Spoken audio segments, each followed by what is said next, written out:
Alright, so during 2013, one of the craziest terrorist attacks that you've never heard of happened. And what the fuck happened? Well, one of these places was attacked.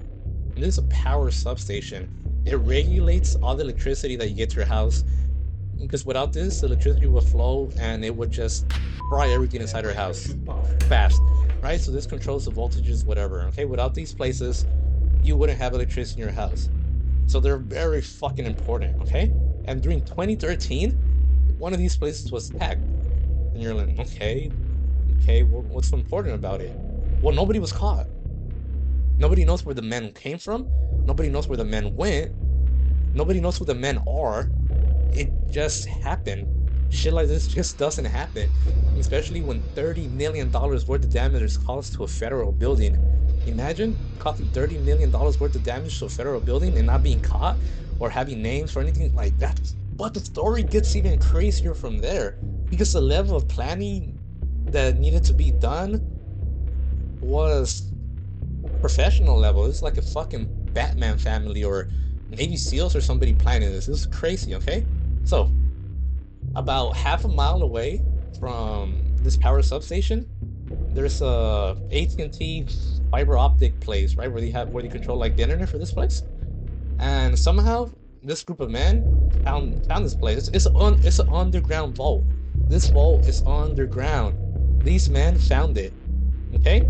They went underground and they cut specific fiber optic cables, wires, cables, I don't know, that were specifically sent to the power substation, okay? They knew specific wires to cut so that they wouldn't send off alarms to any other places, right? So, this power substation had no alarm because they had just cut the fibers. They had no phones. They had nothing. They blacked out the place from the inside out by cutting the communications half a mile away from the place. So first of all, how they knew that this underground vault was connected to the power substation, who knows?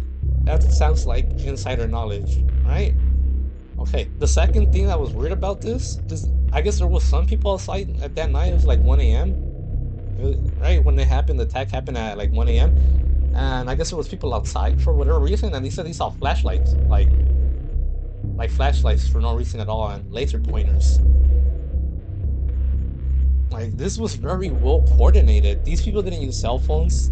The group that attacked, they didn't use cell phones, they didn't use radios. They were basically using smoke signals, right? Analog things. Fucking flashlights and laser pointers so they wouldn't be able to get tracked. Okay? At 1 a.m., they started attacking. In these 19 minutes is when they did that $30 million worth of damage. And they didn't just roll up to the place and start shooting it up like a drive-by. No. It's even crazier than that. Okay, they shot at 17 transformers, disabling 17 of them, okay? But they didn't just shoot the whole transformer like that. No. They shot a 2-inch circle line pipe that was carrying coolant, like oil that was cooling the transformers, right? Because you can't have water around it, right? So they were cooling them with some sort of mineral oil. They shot 17 of them.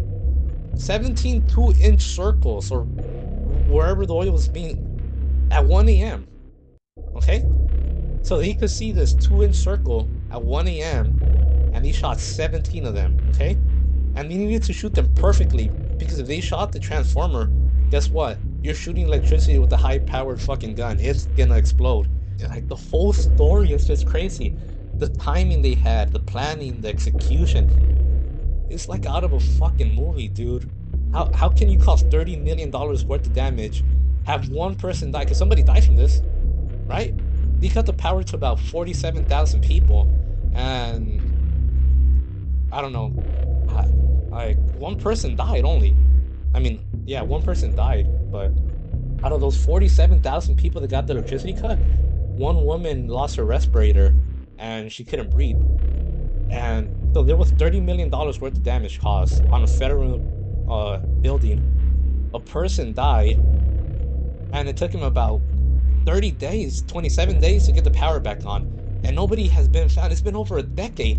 It's been over a decade since this attack happened, and nobody knows why, who, or what. And it's not the first time this happened.